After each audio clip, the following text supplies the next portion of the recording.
So Seth, we are here to talk about suspension. We're gonna keep it as simple as possible for new people watching this video. Let's talk about all the different settings that an aftermarket suspension fork has. Rebound, compression, preload. What do we got in your hands? So this is an Öhlins Road and Track fork. Most of these are fully adjustable in the sense that they all have preload adjustment. And that's usually your bigger nut on most of your street bike forks. You'll notice there's 17 to 19 millimeter nut is what's gonna adjust your preload. And there's typically a smaller, either flathead or 3 millimeter inside of that one that can be your compression or rebound depending on which fork you're working on. So that's the general idea. You can think of the spring rate and the preload as more about your weight and the bike's weight and what you're doing with it on why it matters, right? So the spring holds you up and that helps your weight. If you want to be amazing on the brakes, you might need a little bit more spring than others, right? So depending on your weight is what you'll use the spring rate and the preload to adjust the motorcycle, right?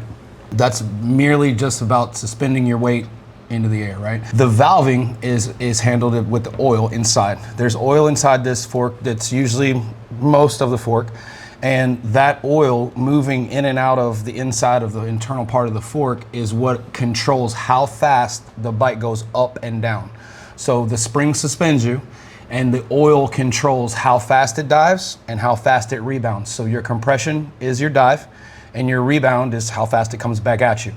So when we're pushing on your bike in the pit and trying to baseline and set up your bike, what we're looking for is a good balance between how fast does it dive and how fast does it come back, right? And while doing so, we're adjusting the compression and the rebound. That's usually your smaller clickers at the top and the bottom of the forks, depending on which fork you have. We won't get crazy with all the different aftermarket features and one fork's compression, one fork's rebound. We'll save that for another day. Just think the fact that the compression and the rebound adjustments are for the oil travel inside the forks. Okay. How fast does the oil move up and down inside the fork is your compression and your rebound. Okay. So that's a pretty generic, simplified form of what's going on inside those forks and what we are adjusting. So for example, compression would be the one at work when you are under hard braking because the fork is dropping with the force in the front brake, right? That's absolutely correct. What I'll throw at you is that these things always work together, and where there's an action, there's a reaction, right? So just also be mindful that while you're using the compression stroke on the fork, you're using the rebound stroke on the shock at the exact same time. Right, because as the bike is transitioning the weight and moving the energy forward. And the compression is keeping that oil from flowing too fast and the bike diving, right? Gotcha. In the meantime, to keep the thing from the back's rear spring sending you over the handlebars, the rebound valving in the shock is slowing down the rebound of the spring so that as you dive the front and that's working, the shock's also keeping you from going flying over the handlebars. Got it. So they're always working together. And that's why we always want to try to find balance and have the bike work together properly, because you can't have one and not the other. If you can't have the front set up and not do the rear. Understood.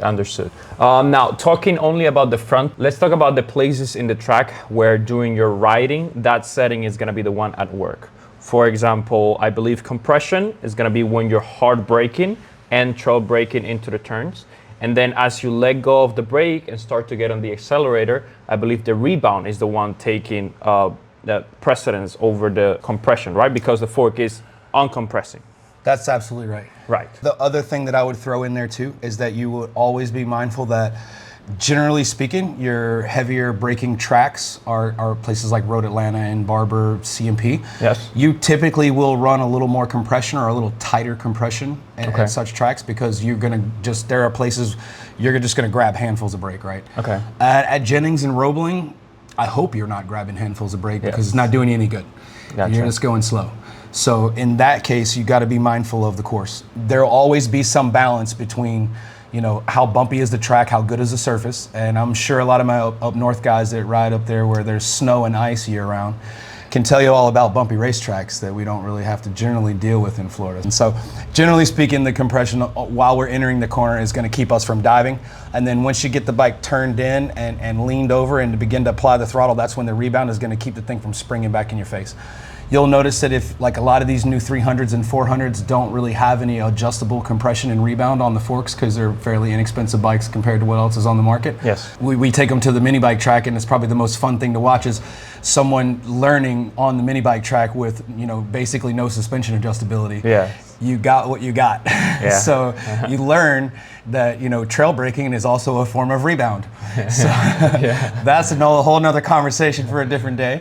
But that being said, at those tracks, it's very noticeable that you grab a handful of brake, dive into the corner, let off the brake, pitch the bike over on your knee, and now you're riding a pogo stick because you have no rebound valving. Yes. So the thing went from completely bottomed out the spring, you let go of the brake, it completely rebounded itself, and now it's doing the cha-cha slide through the middle of the turn because you're holding on for dear life in most cases. So 2 days ago, we went to Homestead and I was trying to learn how to adjust the suspension myself, because pretty much there's not a one setting that works for every single track. You have to learn how to understand it and what kind of feedback it gives you. That way you can adjust it when the environment around you changes, right? So let's try to explain to new people how you can get familiar with your suspension. And we're gonna input some video that I took while I was trying to learn how to grab an understanding of this. One of the things that he told me was to start with the middle base, put all the settings in the middle ground. Like if you have 30 clicks of compression and rebound, put it at 15 clicks, and then the preload also at halfway. That way you get an understanding of what the middle ground feels like, and then do 3 or 4 laps at the same pace, and then put everything on the minimum, and then leave the preload on the same spot. That way you have an understanding of how the compression and the rebound feel when you're at the minimum setting. Take 2 or 3 laps at the same pace, and then go into the pits, put everything at the max setting all the way up, and then take 2 or 3 laps at the same pace. That way you have an understanding of how these settings influence the bike and how much of a difference it makes when riding. For example, when I first got out in the morning, I did everything in the middle, then I did everything at a minimum, and then everything at a maximum. Now, when everything was at a minimum, I felt that the bike was, like you told me, a pogo stick. It was basically whenever I grabbed the brakes, it would dive on me, and it felt a little bit unstable. At the same time, when I wanted to turn into the apex, the bike would just keep going. Now, why does that happen? Well, you figure that if you completely open the compression and you completely open the rebound, which is, for lack of a better term, lefty-loosey on your adjustment clickers. Yes. If you'll do that all the way, you'll notice that you've completely opened the compression valving and you've completely opened the rebound valving. That allows the fluid or the oil to travel as fast as possible through the fork, both up and down, if you open them both together. So what you'll typically notice is that you'll grab a handful of brake, the thing will go straight to the bottom, and then you'll try to turn in, it's wanting to go straight. You'll finally get slowed down enough to get it turned.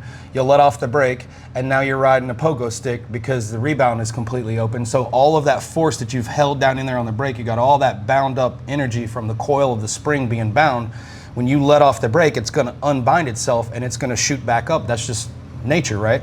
So the minute you do that, you're gonna have the rebound effect of the compression stroke. Okay. And with the valving wide open, it's just gonna have as much freedom as it wants to move around in it. So it's putting all the pressure on the spring itself and just relying solely on preload, which is not enough. Yeah, on the way down, you're overloading the spring to the point where it coil binds, where it just maxes out, you bottom out, you're done.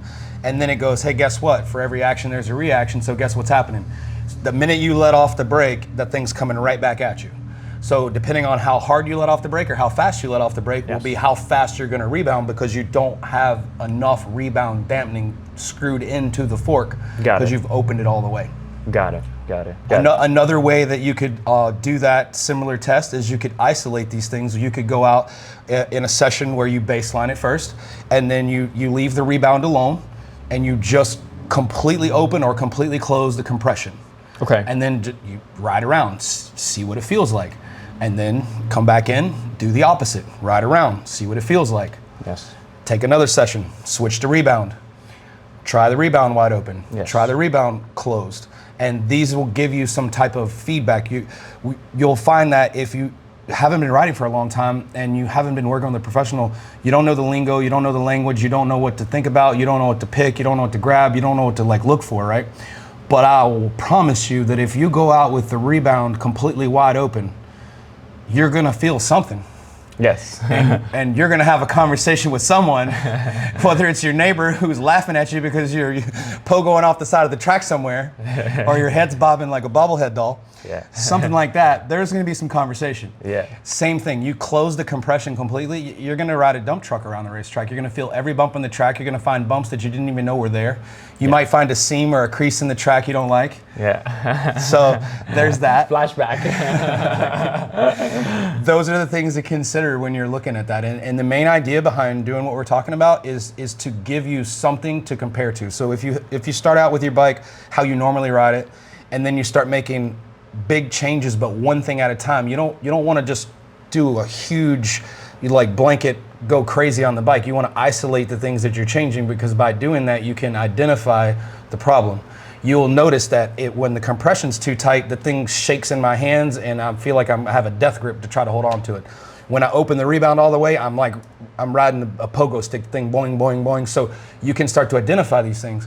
The benefit of all this is when you go back to your baseline setting where you normally ride it at, or where someone set your bike up for you, or something you found on the internet, however you go about that, you'll know that when you go at the end of the day after trying all that, when you go back to your normal, what you came here with or what you had before, you're gonna go, oh, well, now I do, now I understand what's going on in turn one, because like every time I try to get on the gas, as soon as I try to get off the brake and on the gas, it's like really unstable. It's doing this weird thing. Maybe I should adjust the rebound. Yes. So that's what you're looking for by making isolated large changes. That gives you the ability to identify a characteristic or a problem that you weren't previously aware of that you could put into terms. And that gives you the ability to help, even if someone else is helping you adjust it.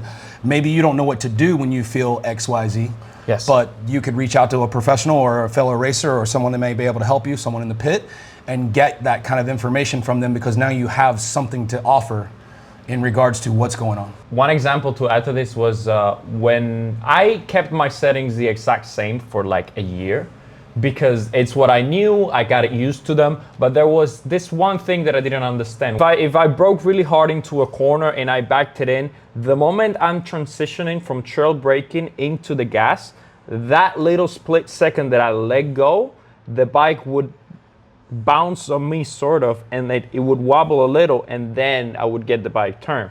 And I spoke to you about this yesterday, and then you told me just add a couple of clicks more of rebound, because the fork is most likely coming up too fast. And if it comes up too fast, then the front tire is gonna get upset, and then therefore the whole bike is gonna wobble on you as you're transitioning. And then I closed up the rebound a little more, and exactly, as I was trail braking and I let go of that brake, it would just come up, and then I could just follow my line the way I want it to be. So this is why you want to understand your suspension. This is why you want to know how to do these little changes, because if you don't, then you're not gonna go to the next level. And Seth's shop, Seth's whole business model is next level motorsports, And that's what you gotta do. Now we're gonna go over some video, and I'm gonna show you some things that were happening during the testing, and you're gonna tell me how to fix this, or what might be happening here, what my feedback was, and let's see. This could be very interesting. Okay, by the way, I'm slow, but I want to learn things the right way, so that when I'm at a professional level, which I will be, then I can understand everything. I don't have to learn it up there, okay? Okay, so everybody knows about the 100 points in the tire, and how if you go at a certain lean angle and your bike gets into a bump, or you apply too much brake and you run out of points in your front tire, you're gonna just lose that front tire, right? Now, that's what's happening in this video right here. Seth, tell me, how can I tweak the settings in order to make this a little more easier for the bike to absorb and just go over those little bumps? This is going to be a case of you're going to have to try to balance what's more important to you, or what you're struggling with more in the more important places of the racetrack. So if we're going to nitpick something very specific to this situation, I would open the compression a little bit more to allow it to give a little more under the compression stroke, because you have plenty of room here. You're not on the bottom. Okay. Now that's this very specific spot, but what's also very important to remember about setting your bike up, especially if you're racing, is that this is also not the fastest part on the track. This is one of the slowest parts on the track. Yes. So my rider coaching for you is that I would be more concerned about what's going on in the faster turns where Yes. more lap time is being made versus in turn 3 and 4 where there are heavy seams and creases, but they're also really slow turns. Okay. So if you're going to look at optimizing the course and your lap time, you want to keep that in the back of your head over every little thing you feel going around the track. Gotcha. Maybe this thing's not going to be a Ferrari or a Cadillac for you Yes. in every corner and every place in the track, but we need to optimize it for everywhere. So at a place Got it. like Homestead where we're grabbing handfuls of brake, I'm not going to stress out about being soft on your compression in the slower turns on the course because we're worried about the seam. Correct. We're going to have to slap you in the back of the head and tell you to chill out in turn 3 Yeah. and make it up in 6 and 8. Gotcha. All right. Do anything. Notice that it rises and falls. And maybe Yeah. an important part to note about this Yeah. is that the rise and the fall is very similar. Like when you go to a lot of, ooh, yeah, whole twisty there. Yeah. And then we're getting all of it right there. So this is a sweet. This is But what notice- we would call. Yes. Notice how that even without nitpicking the situations, that you're watching this motorcycle dive and come back both on the brake and on the gas. You're very pointed about what you're doing, but this thing is not doing. There's no extra movement. When you go down, it goes down. When it comes up, it comes up. You don't see any extra. You don't see a bounce and another bounce. You Got don't it. see a dip and then a hiccup and a dip. Yeah. It sits there and stays there. Got it. And that's what's really important about getting this thing dialed in the right way, because that's what's going to keep the bike from wiggling and wobbling and pitching and rolling and shucking and jawing back and forth. Yes. Is having those settings dialed in the right way with the compression and the rebound. Got and it. that's what the compression and the rebound is doing. Got it. So in here, put it all the way to the max, and then we start to take a hot lap. We're gonna see. You're not using the travel. Yeah. It doesn't go down. Yeah. So you can see doesn't go that- all the way down. So it doesn't go all the way down. I'm not using the whole fork travel, and I'm not making the apexes as I'm used to, because even though I'm keeping the same pace in the throttle, I'm running wide. Because you don't have the geometry. Exactly. What he says. He's the professional, So we go into a hard braking turn. Let's see how it does. Notice how much slower it drops. It took longer to get to the bottom. It sits at the bottom and just stays there. Yeah, and I have to I feel like I'm over slowing in order to try and make that apex, which is no bueno. You are, because you're not getting the geometry right, because Correct. it's not sitting all the way down. You'll notice Yes. with it closed like that, if you just watch them back to back, you'll notice that the thing just moves slower. Like it comes down, it's still controlled, it's not wobbling, Yeah. but it comes down much slower and then it comes back up much slower. Everything's happening a lot slower. So what's gonna happen is you're gonna feel more of the track, you're gonna feel more in your hands because the suspension is not doing all of the absorption, Yeah. and it's gonna translate into your hands. Got it. And that's what when you notice, you're gonna feel more of this Yes. all of the time. And even on the gas, you're gonna feel more of this because And the bike thing just wants to can't keep- keep up. Gotcha. Or it doesn't go all the way down and then it doesn't come all the way back up. So then Yeah. it's like wheeling off the turn a little bit because the fork's not extending, you're not getting any grip. Got so it. now the thing starts pumping in the back. Yes. And that's just from the oil's moving too slow to do the job. Got it. So now we're gonna talk about the settings, having them all the way open, in which the oil inside of the forks is traveling very fast. There's barely any dampening, and we're relying solely on the spring inside, right? Yeah, I mean, in this K-Tech kit that you have is one of the most amazing kits you can get your hands on. So you do have dampening and considerably more than stock, but as opposed to what you just rode, Yes. it's gonna be a night and day difference. Correct. For sure. So here we go. Whoa. Yeah. Yeah, I mean, it's pushing back on you as fast as it can. Yes.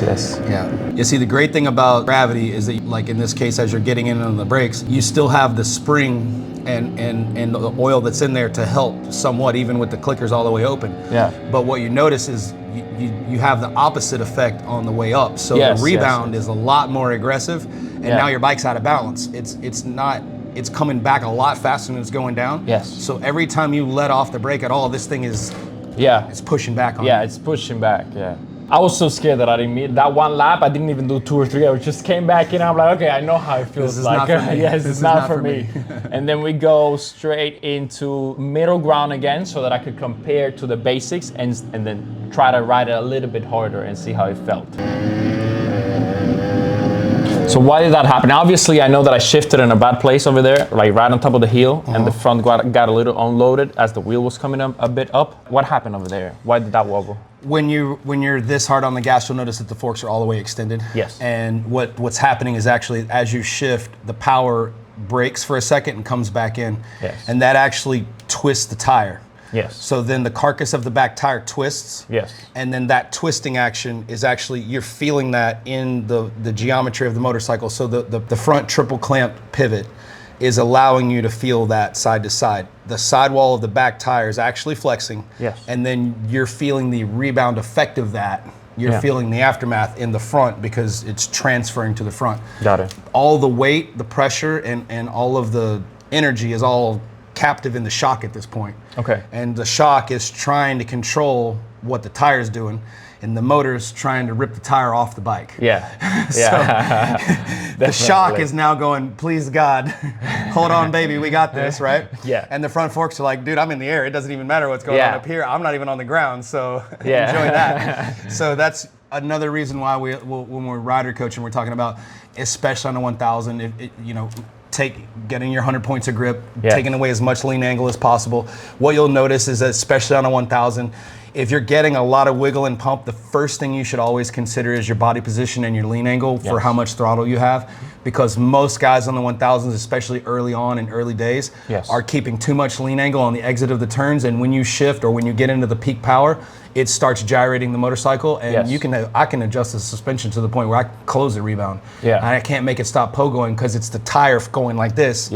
And we can't fix that. Okay. So just that's essentially the short version of that one. And the easiest way to get around a lot of this is lean angle and weight in your feet and off the seat. Push the bike away and push into your feet. Bring the chin forward, and that'll get the weight more balanced on the motorcycle. That'll bring some of this weight back up to the front and help it steer. Got it. I think we gotta back off the preload on your bike. You're not using all the treble. I did feel like I wasn't using the whole thing. I also think that we have to the settings on the rear spring. Now that you mentioned it, the balance the front and back.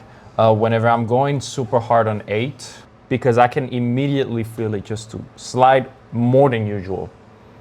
You get what I'm saying? So that if I'm hard braking, the rear tire it just feels way too light. But I felt like as I approach more the apex, it was easier to transition from no grip to grip. Like it would go like slide into the apex. Before it would slide, and then grab grip here, and then sort of go into the apex, which with the stock fronts. No. Well, but then what you fixed in the front was keeping the back from getting that. The front was unloading on you for a second and sticking the back where that's not happening now. Okay. So that's why that's why I fixed that.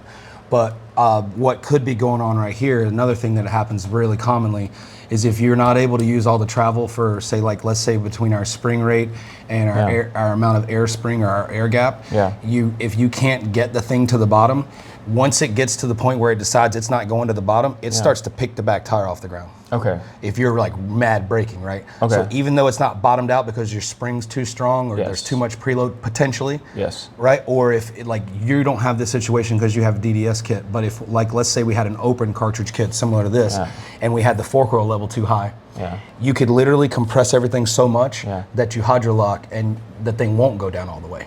Okay. Because if there's too much fluid, too much spring, there's too much stuff inside. The air gap's not big enough. Yeah. This, we don't have this issue because it's mostly internal.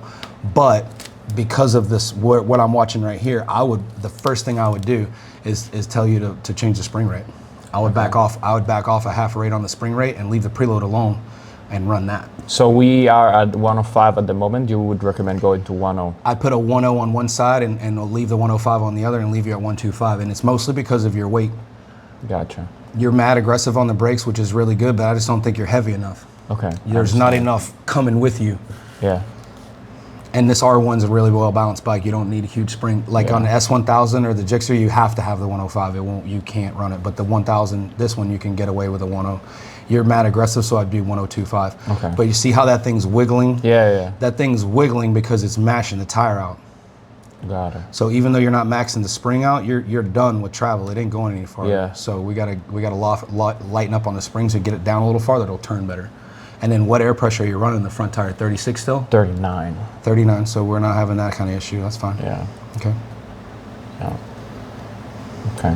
But also just remember that if you're needing more braking, like in your mind, what you got to do is like if you know you're gonna go savage, is be super mindful that while you are straight up and down, that you're squeezing the tank and holding your weight back, and you're squeezing the brake lever as hard as you think you can while the bike is completely vertical. Okay. Don't be willing to like grab it. Don't try to kill it and then just hold it on forever. Yeah. Because that's like as you start to lean, that's when everything starts getting all fucked up. Yeah. So you want to do like the crazy braking completely vertical.